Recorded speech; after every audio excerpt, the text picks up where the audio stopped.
नमस्कार। आइए इस रोचक अध्याय प्रायिकता के भाग 2 में हम क्या क्या चीजों के बारे में जानने वाले हैं ये पता करते हैं।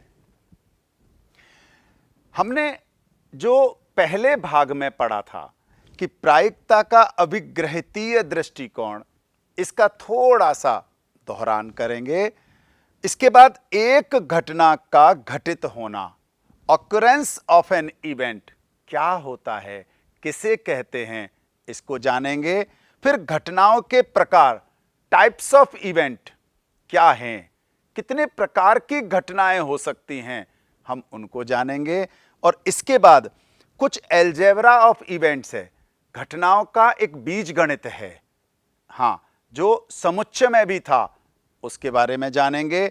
और फिर दो विशेष प्रकार की घटनाएं, जिसको परस्पर अपवर्जीवी घटना कहते हैं और निःशेष घटना कहते हैं, म्यूचुअली एक्सक्लूसिव और एग्जॉस्टिव इवेंट्स, इनके बारे में जानेंगे। तो आइए, प्रायिकता का अभिग्रहितीय दृष्टिकोण हमने जब देखा था कि कक्षा 9 और 10 में जो प्रायिकता है, कक्षा 11 में भी प्रायिकता है, तो इनमें एक बड़ा अंतर था। और बड़ा अंतर यह था कि जो इक्वली लाइकली जहां परिणाम नहीं आते हैं, समसंभाव्य परिणाम नहीं हैं, उस स्थिति में हमें यह दृष्टिकोण अपनाना होता है। इस दृष्टिकोण के हमने 3 शब्द, पहला यादृच्छिक परीक्षण, दूसरा प्रतिदर्श समष्टि और तीसरा घटनाएं, इनके बारे में हमने पढ़ लिया था। अब हम आगे इन घटनाओं में और क्या क्या है वो देखते हैं। आइए, सबसे पहले एक घटना का घटित होना, ऑकरेंस ऑफ एन इवेंट। एक छोटी सी बात, हमने एक पासा फेंका और उसका जो कुल संभावित परिणाम थे, हम जानते हैं कि 1 2 3 4 5 6।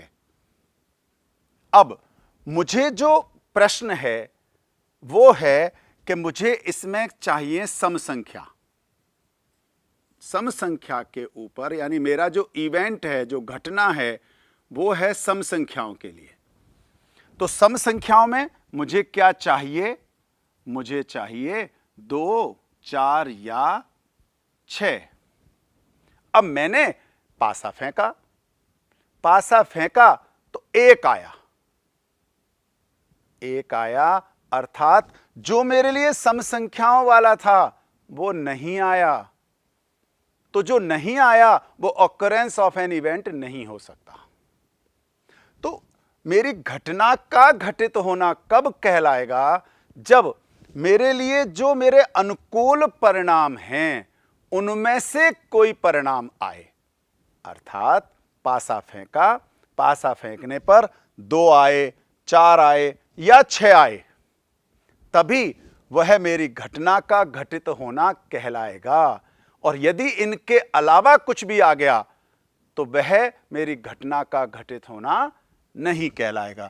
इसी प्रकार से इसको गणितीय भाषा में कहते हैं कि यदि परीक्षण का परिणाम ओमेगा, आप लोगों ने पढ़ा है, इस प्रकार है कि वो उस घटना को हम कह रहे हैं ई। अगर मेरी घटना का अवयव है तब तो वह घटना का घटित होना है। और यदि परिणाम ऐसा हो कि वह उसका अवयव नहीं है तो हम कहेंगे घटना ई घटित ही नहीं हुई है। आसान है ना? और आगे देखते हैं घटनाओं के प्रकार। अब कितने प्रकार की घटनाएं हो सकती हैं? तो सबसे पहले हम एक चीज देखते हैं। फिर से हम पासा फेंक देते हैं और पासा फेंकने पर हमारे पास आ गया 1 2 3 4 5 6। अब मुझे कोई घटना ई इस प्रकार से दे रखी है कि मुझे प्राकृत संख्या चाहिए। मुझे प्राकृत संख्या प्राप्त होनी चाहिए। हमें पता है कि अगर मुझे प्राकृत संख्या चाहिए तो चाहे 1 आ जाए, 2 आए, 3 4 5 6 कुछ भी आ जाए, ये सब प्राकृत संख्या होती हैं। अतः यहां सभी परिणाम मेरे अनुकूल होंगे, और जब ये मेरे अनुकूल होंगे तो ये सब कहलाएंगे निश्चित घटनाएं। और यहीं पर अगर मान लो मैंने कह दिया कि मुझे इसमें ऐसी कोई संख्या मिले जो 7 से बड़ी है, मैंने ई कर दिया कि 7 से बड़ी है, ये मेरा E1 था, ये मेरा E2 हो गया। अब कितना भी पासा फेंके, कितनी बार भी फेंक लें, 7 से ज्यादा तो आ ही नहीं सकता। तो ऐसा परिणाम जिसमें संभावना ही नहीं है, कोई भी नहीं हो सकता, वह हमारा समुच्चय के हिसाब से देखें तो इसमें कोई अवयव नहीं है, इसलिए एम्प्टी सेट बना, रिक्त समुच्चय बना, जिसको कि हम फाई कहते हैं। और प्रतिदर्श समष्टि S, यानी जिसमें पूरा S आ जाए, वो हमारी निश्चित घटनाएं कहलाती है। हम एक और शब्द भी ले सकते हैं, जो असंभव है, जो हो ही नहीं सकता, उसे हम इम्पॉसिबल जो कहते हैं। वहां कब होगा? जब हमारे पास परिणाम रिक्त समुच्चय की तरह हो, यानी फाई हो। और जब सारे परिणाम हमारे अनुकूल परिणाम भी हो जाएं, वो हमारा निश्चित घटना कहलाएगी। आइए और 2 प्रकार देखते हैं। सरल घटना, ये बहुत अच्छा है। सरल, सिंपल इवेंट, जिस अनुकूल परिणाम में केवल एक अवयव हो, केवल एक। मान लो हमारे पास तो एक पासा ही है, और पासा में वही 1 2 3 4 5 6। वैसे भी प्रायिकता में 2-3 चीजें ही ज्यादातर काम आती हैं, या तो पासा, सिक्का, या एक थैले में गेंद, है ना।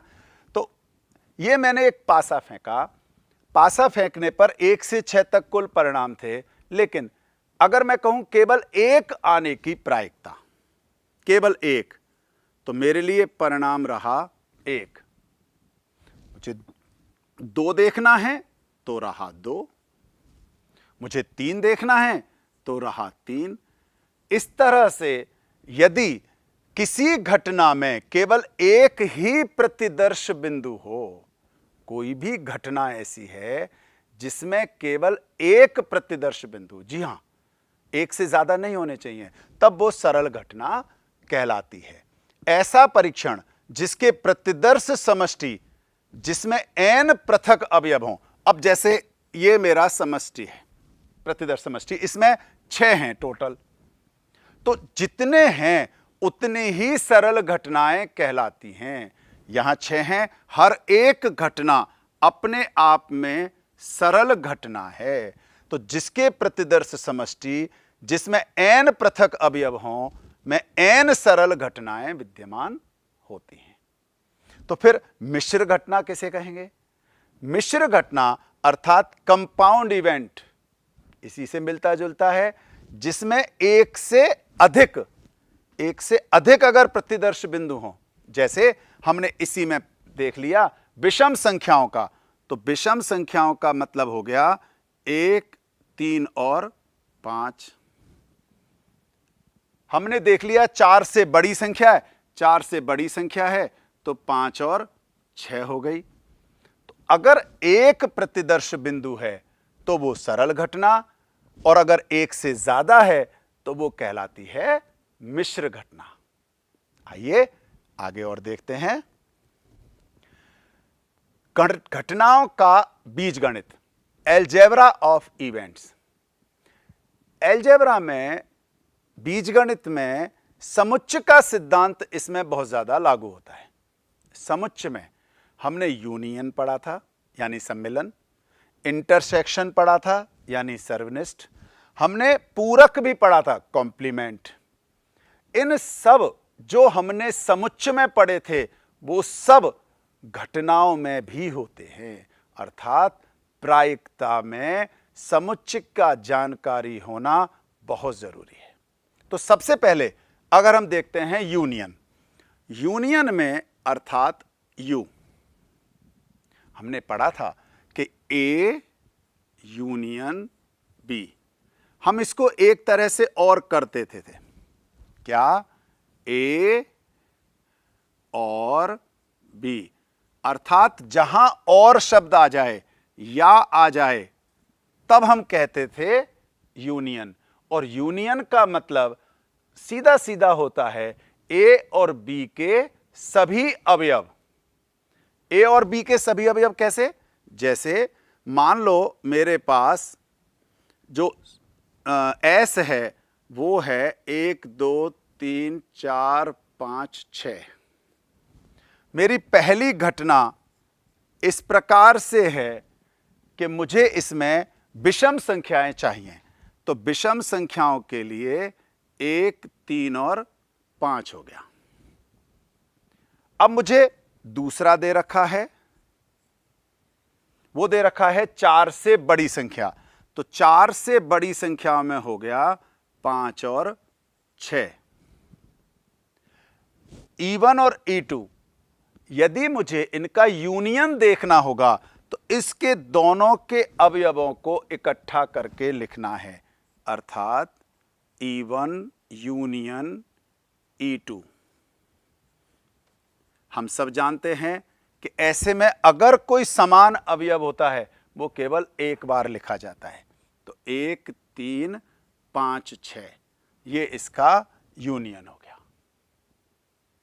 इस प्रकार से घटनाओं का भी जो सम्मिलन होता है उसमें हम दोनों के अवयवों को इकट्ठा करके रख देते हैं। समुच्चय में भी ऐसे ही करते हैं। इसी प्रकार से दूसरा हमारा आता है सर्वनिष्ठ। सर्वनिष्ठ में हम जो पढ़ते हैं तो सर्वनिष्ठ में आप देखें इंटरसेक्शन, हम जानते हैं ये इसका निशान होता है, ए एंड बी, अर्थात ए इंटरसेक्शन बी। ये हमने समुच्चय में पढ़ा है। घटनाओं में भी यही होता है। घटनाओं में क्या है, ऐसे अवयव जो ए में भी हों और बी में भी हों। जैसे हमने अभी ए, मान लो हमारे पास विषम संख्याओं का था, ये घटनाएं हैं ए घटना, और अगर मेरे पास बी घटना है 5 और 6, तो दोनों का जो सर्वनिष्ठ होगा, कॉमन होगा, यानी ए इंटरसेक्शन बी सर्वनिष्ठ बी, दोनों में कॉमन, तो हम देखेंगे 5 ही एक ऐसा अवयव है जो दोनों में है, अर्थात इसका जो उभयनिष्ठ होगा, सर्वनिष्ठ होगा, वह आ गया 5। इसी प्रकार से पूरक घटना, पूरक घटना में कॉम्प्लीमेंट्री, इसको हम नॉट भी कहते हैं, ए नॉट, ए नहीं। जैसे मान लो ए मुझे दे रखा था 1 3 5 और सैंपल स्पेस मेरा था 1 से 6 तक। अगर मुझे ए नॉट पूरक डैश, या हम इसमें लिख सकते हैं नॉट ए, अर्थात ए नहीं। अब अगर ए नहीं होगा, इसको सबसे आसान सिंबल जो आपने समुच्चय में पढ़ा था वो ए डैश पढ़ा था। तो अगर मुझे ए डैश निकालना है तो इसका मतलब हमने पढ़ा था पहले u माइनस ए, ये हम पढ़ चुके हैं। घटनाओं में u का मतलब है हमारा सैंपल स्पेस और a जो घटना है, तो इसमें से यदि हम इसको माइनस करेंगे तो सारी विषम संख्याएं हट जाएंगी और विषम संख्याओं के अलावा जो संख्याएं हैं वो आ जाएंगी और वो कहलाएंगी ए डैश। इस प्रकार से हम पूरक घटना यानी कॉम्प्लीमेंट्री इवेंट भी पता कर सकते हैं। एक और विशेष जो आप लोगों ने इसमें देखा था कि घटना ए किंतु बी नहीं, event A but not B, इसको समुच्चय में डिफरेंस भी कहा जाता था। इसका मतलब क्या है? ए तो है परंतु बी नहीं हो, ए बट बी नॉट, ए घटना हो परंतु बी नहीं हो, ये दोनों चाहिए, एंड है बीच में, event A but not B. अगर हम इसको वेन डायग्राम से समझें तो हमने पढ़ा है ये ए है और ये है हमारा बी। अगर मुझे इस वेन डायग्राम से निकालना है ए यूनियन बी, तो ए यूनियन बी का मतलब ए भी पूरा और बी भी पूरा। अगर मुझे कॉमन निकालना है ए और बी का, तो दोनों के बीच में कॉमन ये हो गया और ये रहा मेरा ए इंटरसेक्शन बी। लेकिन मुझे निकालना है ए किंतु बी नहीं। ऐसी स्थिति में जब मैं इसको करूंगा तो थोड़ा सा ध्यान करें, ए तो हो परंतु बी नहीं हो। अब ए में से ये जो बीच का पोर्शन है, ए का वो हिस्सा है जो बी में है, अर्थात ए इंटरसेक्शन बी हिस्सा ऐसा है जो ए में है। अगर इसको ए में से हटा दें, पूरे ए में से इसका उभयनिष्ठ वाला हिस्सा हटा दें, तो हमारे पास ये वाली स्थिति बच जाती है इधर की, अर्थात ए और बी डैश हमारे पास हो गया ए माइनस ए इंटरसेक्शन बी। उदाहरण से देखते हैं। मान लो ए मुझे दे रखा था 1 3 5, बी था मेरा 5 और 6। मुझे निकालना है ए इंटरसेक्शन बी डैश। अब यहां यदि मैं ध्यान से देखें तो ए में से दोनों का उभयनिष्ठ है 5, इसको हटा दें ए में से तो हमारे पास आ जाएगा 1 और 3, और जब 1 और 3 आ गया तब मेरे पास हुआ ए बट नॉट बी। ए तो है किंतु बी नहीं है। यहां तक बिल्कुल स्पष्ट हुए होंगे। ये चारों और भी होते हैं, मुख्य रूप से ये 4 हमारे इस इवेंट्स के अलजेब्रा कहलाते हैं।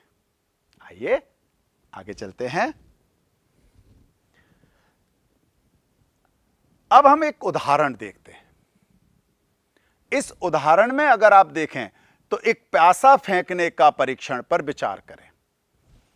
घटना एक अभाज्य संख्या प्राप्त होना, पहली घटना, यानी मैं इसमें ए लिख देता हूं जो दे रखा है अभाज्य संख्या।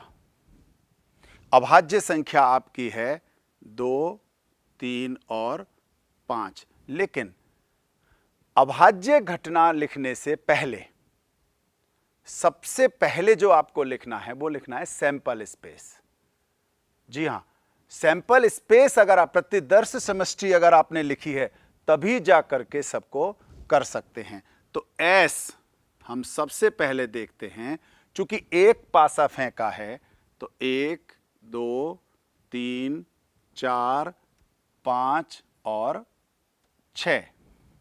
अब मेरे पास एक घटना है 2 3 5। दूसरा दे रखा है घटना एक विषम संख्या प्राप्त होना को बी से कहा है, तो बी हो गया मेरा विषम संख्या। इसके बाद निम्नलिखित घटनाओं के बारे में हमें बताना है। तो पहला है ए या बी। ए या बी, हमें पता है ए या बी या शब्द आते ही हमारे लिए हो गया ए यूनियन बी, और ए यूनियन बी का मतलब हो गया ए और बी के सभी अवयव, जी हां, जितने भी संभावित परिणाम हैं ए और बी के, ए में 2 3 5, बी में 1 3 5, इनको यदि मैं क्रम से लिखूं तो 1 2 3 और 5, ये ध्यान रखना, समुच्चय में पढ़ चुके हैं आप। कोई भी अगर रिपीट हो रहा हो, बार बार आ रहा हो, तो हमें केवल उसको एक बार लिखना है। इस तरह 1 2 3 5।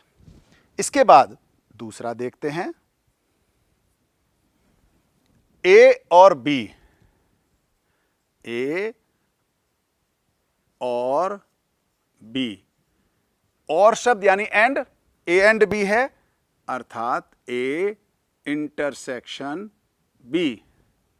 अब ए इंटरसेक्शन बी यानी उभयनिष्ठ भी, दोनों में जो सर्वनिष्ठ है, जो कॉमन है, तो दोनों में कॉमन अगर ए और बी में देखें तो केवल 3 और 5 है। इस तरह से ए और बी हो गया। तीसरा देखते हैं।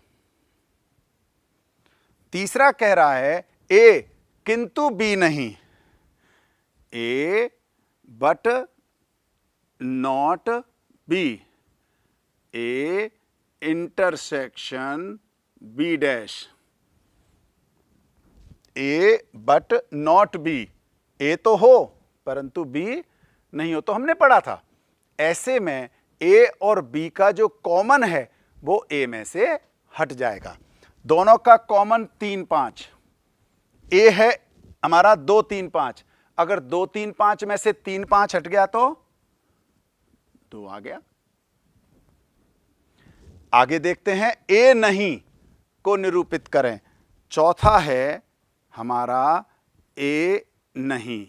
हमें पता है जब भी हम ए नॉट कहते हैं अर्थात ए डैश। अब ए डैश का मतलब हमने पढ़ा है एस माइनस ए, जी हां, समुच्चय में पढ़ते थे यू माइनस ए, लेकिन यहां पर यू नहीं कहेंगे क्योंकि यू यहां पर बन जाता है एस, तो एस माइनस ए।